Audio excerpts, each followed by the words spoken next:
তুই আলবি নেপালে কদিন থাকবি?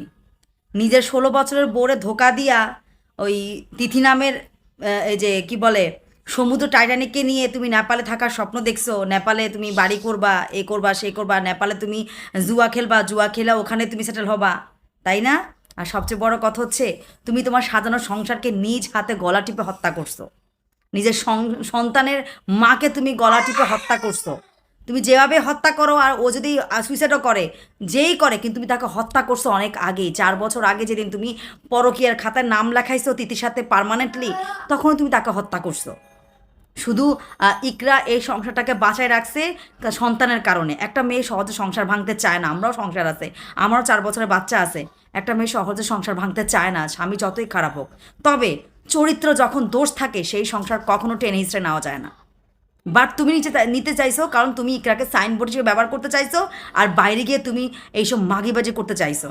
আর সবচেয়ে বড় কথা হচ্ছে তুমি তোমার একটা সাংসারিক বউকে, এত এত সুন্দর একটা বউকে, একটা মেয়েকে তুমি একটা মেয়ে কত সুন্দর করে সংসারটা সাজিয়ে রাখছে, সেই একটা নিষ্পাপ মেয়েকে তুমি এভাবে তিলে তিলে শেষ করছো। শেষ করে তুমি অন্য একটা বাজে মহিলার সাথে তুমি সংসারের স্বপ্ন দেখো, বা তুমি ওর সাথে মজার স্বপ্ন দেখো। কোনো লাভ নেই। তোমার বিচার এই মাটিতে হবে। কী জন্য হবে জানো? কারণ তুমি তোমার সন্তানের দায়িত্ব বা সন্তানের অধিকারটুকু তুমি নষ্ট করছো। মায়ের অধিকার, মায়ের কাছে সন্তানের অধিকার থেকে তুমি ছিন্ন করছো, মায়ের আদর থেকে তুমি বঞ্চিত করছো নিজের সন্তানকে। তোমার শুধু ওই চরিত্রের দোষের কারণে আর তোমার মজার কারণে এখন তোমার মজা বের হবে। হয়তো বা তুমি এই আলবি বেঁচে যাবা, তোমার হয়তো 1 বছর 2 বছর কারাদণ্ড হবে, বা তোমার গডফাদাররা তোমাকে বাঁচাবে। কিন্তু তোমার এই পৃথিবীতে তোমার ধ্বংস অনিবার্য। যখন ধ্বংস একবার শুরু হয়েছে, ধ্বংস তোমার আরও শেষ হবে দেখবা। তুমি এরকম ওই তিথি যাকে ভালোবাসা মনে করছো, যাকে তুমি মিথ্যা ইয়া করে মনে করছো, তুমি একটা নিষ্পাপ মেয়েকে ধ্বংস করছো, একটা তোমার নিজের নিজের স্ত্রীকে, বিয়ে করা স্ত্রীকে তুমি শেষ করছো। তুমি নিজেই তিলে তিলে শেষ হবা। তুমি তোমার জীবনে এরকম কত তিথি আসবে, যেই তিথির জন্য তুমি এমন করছো সেই তিথি তোমাকে একদিন লাথি মেরে চলে যাবে।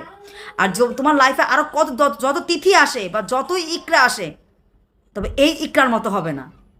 তুমি তুমি কি বিয়ে করবা না? তোমার তো বিয়ে হবে ইনশাল্লাহ, তোমার তো বিয়ে হবে। তুমি তো বিয়ে সাথে থাকতে পারবে না, কারণ যে শুধু শুধু বিয়ে না, তুমি অনেক কিছু করবা, কিন্তু তুমি তো বিয়ে করতে হবে।